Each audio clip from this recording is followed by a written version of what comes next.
ਗੱਲ ਸਿਆਣਿਆਂ ਦੀ ਬਣੀ ਹੈ, ਰਾਹ ਪਿਆ ਜਾਣੇ ਤੇ ਵਾਹ ਪਿਆ ਜਾਣੇ। ਇਹਨਾਂ ਦੋਵਾਂ ਬੰਦਿਆਂ ਦਾ ਵਾਹ ਪੈ ਗਿਆ ਸਾਡਾ।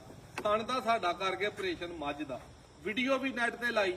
ਅੱਲਾ ਦੇ ਫਜ਼ਲ ਦੇ ਨਾਲ 100% ਥਣ ਧਾਰਾਂ ਬਰਾਬਰ, ਕੋਈ ਛੱਟਾ ਨਹੀਂ, ਕੋਈ ਫੁਹਾਰ ਨਹੀਂ, ਕੋਈ ਗਿਲਟੀ ਨਹੀਂ ਰਹੀ, ਕੋਈ ਮਰੋੜੀ ਨਹੀਂ ਰਹੀ। ਮੈਂ ਕੋ ਇਹਨਾਂ ਦਾ ਜਾਂ ਇਹਨਾਂ ਦਾ ਵਕੀਲ ਨਹੀਂ।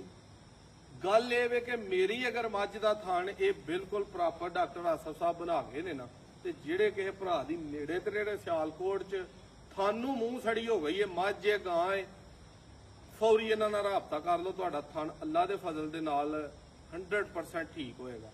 ਗਾਂ ਇੱਕ ਜਿਹੜੀ ਏ ਇਹਦੇ ਥਾਨੂੰ ਹੋ ਗਈ ਹੈ ਮੂੰਹ ਸੜੀ, ਅੱਜ ਫੇਰ ਇਹਦਾ ਆਪਰੇਟ ਕਰਾਉਣ ਲੱਗੇ ਆ ਤੇ ਪ੍ਰੋਪਰ ਆਪਰੇਟ ਤੁਹਾਨੂੰ ਆਪਰੇਸ਼ਨ ਜਿਹੜਾ ਥਣ ਦਾ ਉਹ ਸਾਹਮਣੇ ਵਹਾਇਆ ਜਾਣਾ ਕਿ ਕਿਸ ਤਰ੍ਹਾਂ ਹੋ ਰਿਹਾ, ਕਿਹੜੀ ਕਿਹੜੀ ਚੀਜ਼ ਲੱਗ ਰਹੀ ਹੈ। ਤੇ ਸਾਰੀ ਤੁਹਾਨੂੰ ਵੀਡੀਓ ਵਾਨਾ ਡਾਕਟਰ ਸਾਹਿਬ ਦੋਸਤਾਂ ਨਾਲ ਨੰਬਰ ਸ਼ੇਅਰ ਕਰ ਦਿਓ ਜਿਨ੍ਹਾਂ ਦਾ ਜਾ ਕੇ ਟਾਈਮ ਕੱਢ ਕੇ ਤੇ ਜਿਵੇਂ ਸਾਡਾ ਮੁਹੱਬਤ ਨਾਲ ਆ ਕੇ ਆਪਰੇਸ਼ਨ ਕਰਦੇ ਉਹਨਾਂ ਮੱਝਾਂ ਦਾ ਵੀ ਤੇ ਸਾਡਾ ਵੀ ਪੁੰਜ ਜਾ ਕੇ ਕਰ ਦਿਓ। 0300 888 2046 ਡਾਕਟਰ ਆਸਫ ਭੱਟੀ ਫਾਰਮੇਸੀ ਸਿਆਲਕੋਟ। ਭੱਟੀ ਸਾਹਿਬ ਆਪਣਾ ਵੀ ਨੰਬਰ ਦੇ ਦਿਓ ਦੋਸਤਾਂ ਨੂੰ। 0300 610 1028 610 1028 ਹਾਂਜੀ ਤੇ 0300 888 2046 ਫੌਰੀ ਰਾਬਤਾ ਕਰ ਲੈਣਾ। ਆਓ ਤੁਹਾਨੂੰ ਆਪਰੇਸ਼ਨ ਵਹਾਈਏ, ਜੇ ਇਹ ਚੰਗਾ ਲੱਗੇ ਇਹਨਾਂ ਕੋ ਕਰਾ ਲਓ। ਸਾਡੇ ਬੱਲਾ ਦੇ ਫਜ਼ਲ ਨਾਲ ਰਿਜ਼ਲਟ 100% ਠੀਕ ਹੈ। ਰਾਹ ਇਹਨਾਂ ਨਾਲ ਪਏ ਆ, ਵਾਹ ਵੀ ਪੈ ਗਿਆ ਤੇ ਜਾਨ ਵੀ ਇਹਨਾਂ ਨੂੰ ਗਏ ਆ ਕਿ ਬੰਦੇ ਮਾਸਟਰ ਨੇ। ਬਾਹਰੋਂ ਹਥਾਰ ਵਾਲਾ ਕੀ ਕਰਦੀ ਹੈ? ਧਾਰ ਜੋ ਸਭ ਨਹੀਂ ਆ ਰਹੀ ਹੈ। मैं मारो धार। जोर ला रहा है, वो जोर लगा रहा लेकिन धार नहीं आ रही, बिल्कुल बंद है। फिर कोशिश करो। निकली ऐ निकला जो कतरा खतार है। तो मसी बनाने ना जो फिर चलो करो ਇਹਦਾ ਹੁਣ ਆਪਰੇਸ਼ਨ कर दे। ਡਾਕਟਰ ਸਾਹਿਬ ਹਾਂ ਕਿਹੜੇ ਨੰਬਰ ਜੇ ਬਲੇਡ?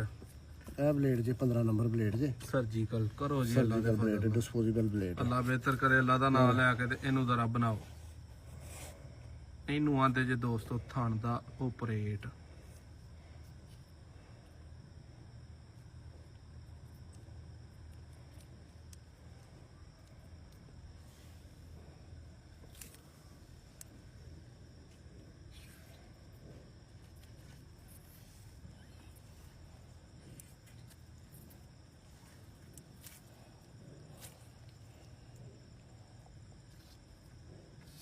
ਡਾਕਟਰ ਸਾਹਿਬ ਬਸ ਕੱਪੜੇ ਆਪਣੇ ਤੇ ਸਾਡੇ ਨਾ ਪਰੇ ਹੋ ਜੀ। ਨਹੀਂ ਕੁਛ ਨਹੀਂ ਹੁੰਦਾ।